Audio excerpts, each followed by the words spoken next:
Hello, welcome back to my cupboard. That's where I record these blogs. I mean, the best quality blogs in terms of audio are done from the cupboard, because this is where the microphone is. But it may not be sounding as dry as usual, maybe a bit more reverberant than usual, because I've been on tour and I've run out of clothes, so there's not many clothes in my clothes cupboard. I'm in a bit of a rush to record this blog because I'm off to see Sandy Toksvig tonight.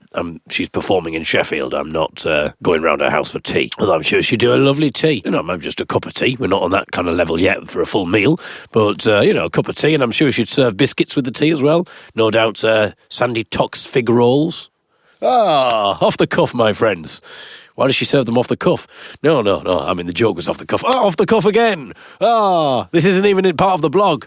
Anyway, so basically what I've had to do, because I'm in a bit of a rush, I've not got time to hang up clothes, so I've just kind of done a rudimentary acoustic treatment by dangling shorts and trousers and shirts and boxer shorts around me. There's a pair of boxer shorts, a pair of used boxer shorts, dangling above my face right now as I speak.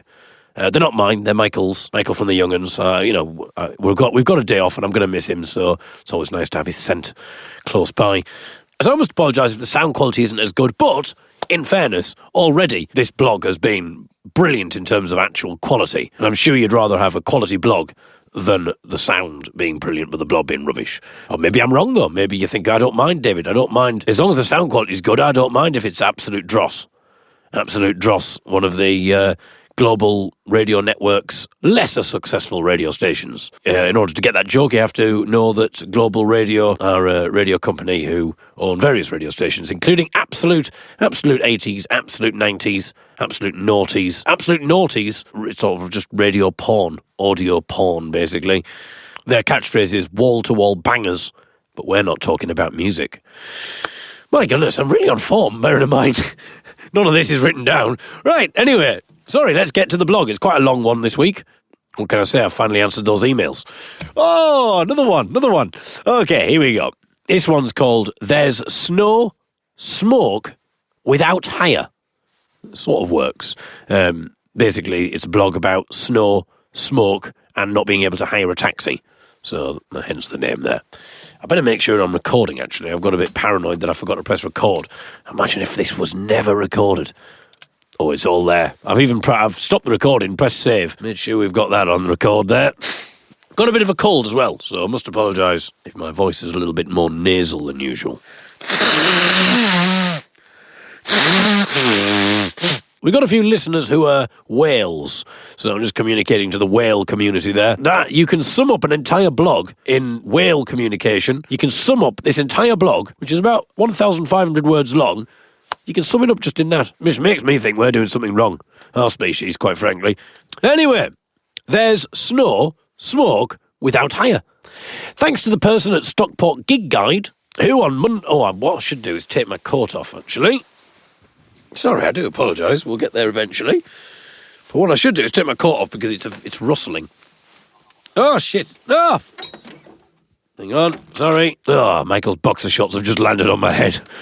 Right. Sorry. This is not going as planned. Right. Here we go. Thanks to the person at Stockport Gig Guide who on Monday morning very kindly took it upon themselves to urge people to get tickets for our gig in Manchester. Unfortunately, this advert was no help to us whatsoever because the Manchester gig had been sold out for weeks. All it meant was that people saw the advert, went to buy tickets, and then tweeted us asking why they couldn't get tickets. But hey, it was a nice gesture all the same. Apart from the fact that they announced the gig was occurring that night, when in fact it was the following night, resulting in yet more confused tweets to us from people concerned that they'd got the wrong date, and that they'd have to reorganise babysitters, cancel other plans, or saying that they wouldn't be able to make the gig after all. So we spent the entire train journey frantically fielding panic tweets both from people who hadn't got tickets and people who had. Someone at Stockport Gig Guide had managed to log onto their computer at 9 a.m. Monday morning and had impressively managed to plunge a band's Twitter feed into an absolute pointless chaos of confusion before the kettle had even finished boiling for their first morning coffee. But I don't want to have too much of a go at Stockport Gig Guide. In fairness, it was just one mistake, and I'm sure that they're usually completely on the ball. Actually, I have just checked their Twitter feed, and their tweet from this morning is announcing that Jeremy Hardy is about to start his new tour tomorrow.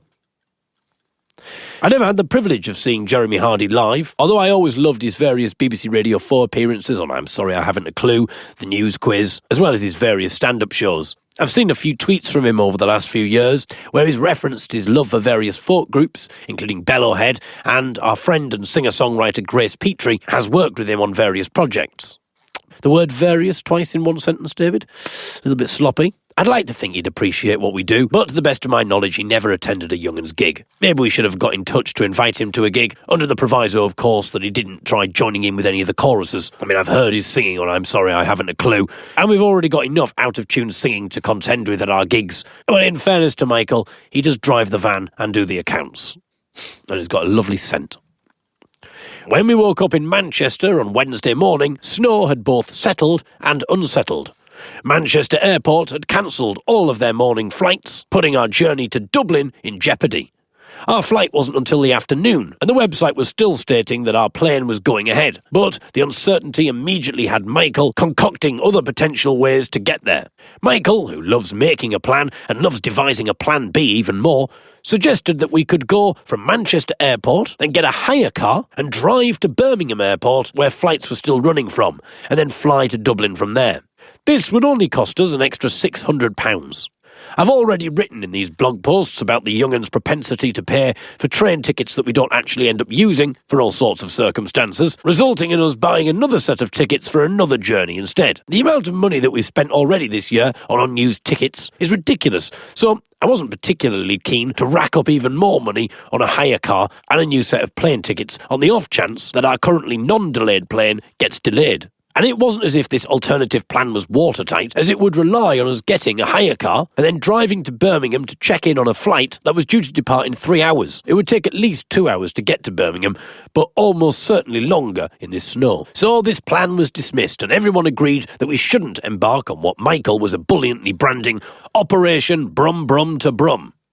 We were staying in the closest hotel to the airport, just 3 miles away. But all the shuttle services were massively delayed, and there was a throng of panicked people in the hotel lobby struggling to hire taxis. There's the taxi bit. We've had the snow, we've had the hiring. Where's the smoke? Keep listening. We were informed by the hotel receptionist that it might be 2 hours before we could get picked up and be taken to the airport. Upon seeing our worried faces, the hotel receptionist then unzipped his jacket to reveal a Stockport Gig Guide t-shirt, and then cackled maniacally. We were about to embark on the 50-minute walk through the snow to the airport, but then someone in our group suggested trying for an Uber. I am rather sceptical about Uber. I have only ever been in one when other people have booked it. Everyone bangs on about how simple and brilliant it is, but every time I've been with someone who has booked an Uber, the fare seems to suddenly double upon booking, as does the estimated arrival time. I expressed these concerns to the others, but some of the people in our group weren't sporting footwear suited to snow trudging, and so the Uber was booked, with reassurances from the app that it would be there in 5 minutes. But as soon as our sound engineer's finger pressed the button to book, the price doubled. It was as if someone was looking right at him and adjusted the price at the exact moment that his finger made contact with his phone. Just then, we heard a crazed cackle from behind us, and upon turning around, we saw the hotel receptionist showing us the back of his t-shirt, emblazoned with the words, Stockport Gig Guide, proudly sponsored by Uber. Muhahaha. I assume that last word was an exclamation of evil laughter, although it could easily be the name of our driver. I mean, they're all bloody foreigners with weird, unpronounceable names these days, aren't they? Still, at least the taxi was only 5 minutes away, and it would save us the walk in the snow. Except, within a minute of making the booking, the time shot up from 5 minutes to 15 minutes, where it stayed for 30 minutes. People who think that Uber provides a good service are, in my opinion, living on a different planet, probably Jupiter, hence why they are happy to accept the ridiculously slow time that it takes for 1 single minute to elapse. It was looking increasingly unlikely that we were going to make the airport in time if we waited for the Uber. We would have to walk. 50 minutes later, we arrived at the airport on foot. The walk cost us £5, because Uber charge a cancellation fee, so yet another example of the Young'uns being charged for a journey that we never actually made. It seems a bit rich for Uber to charge a cancellation fee when it was essentially Uber who forced us to cancel because the taxi got stuck in a time vortex for half an hour. I mean, the bugger was probably just lying in bed, accepting fares, knowing that he could make a pretty penny just on cancellation fees alone. This is the kind of tip that you won't get from Martin Lewis. But if you want a get-rich-quick scheme, sign up to Uber, indiscriminately accept bookings, spend the day in bed, and watch the money roll in as people are forced to cancel a taxi that doesn't even exist because you don't even actually own a taxi. In fact, you haven't even passed your driving test. Although, in fairness, neither have most genuine Uber drivers. When I ask friends why they use Uber, they cite that it is useful to know that wherever they are in the world, they know that they have access to a taxi and that they know what they're getting. But what they're getting is a taxi company that seemingly arbitrarily charges double on a whim and has a similarly arbitrary approach to estimating the time that the taxi will take to arrive. And then they charge you a fee for cancelling the damn thing, despite the fact that you've moved house twice, got divorced, remarried, had children, who have then gone on to have children of their own, and are now an old man lying on your deathbed. And the app is still telling you that the taxi is 15 minutes away. People are seemingly happy to sacrifice standards for standardisation. This is the reason that people go to McDonald's, because wherever they are on the planet, they know what they're getting. It might be shit, but at least it's reliable, predictable, standardised shit, designed for the completely risk-averse, so long as you don't count the risk of heart failure or cancer. At least in France, you can buy beer at McDonald's, meaning that you can always give yourself liver failure to take your mind off the cancer and heart disease. Fortunately, we made the airport just in time for us to check in and then wait for 2 hours for the delayed flight. This current show that we're presenting is a theatre piece called The Ballad of Johnny Longstaff. It's the story of one man's adventure from begging on the streets in the north of England to fighting fascism in the Spanish Civil War, taking in the Hunger Marches and the Battle of Cable Street. We've brought our own sound and lighting engineers, as well as someone who is responsible for the various visual elements of the show. This means that there's very little for the venue's own tech people to do during the performance. And at other venues, the staff are perfectly content to just put their feet up, maybe even watch the show. But presumably one of the tech guys last night got a bit bored with sitting around and doing nothing and decided to spice up the tales of hunger marches and anti-fascist campaigns by engaging the venue's smoke machine. The show ends with a rather emotional story from Johnny, and then his voice cracking as he sings the refrain of the song about those people from all over the world who stood up to fascism in Spain. Often the audience find themselves in tears, usually due to the emotion of what they're hearing, but on this occasion also due to plumes of smoke filling the theatre. There was nothing that we could do about it.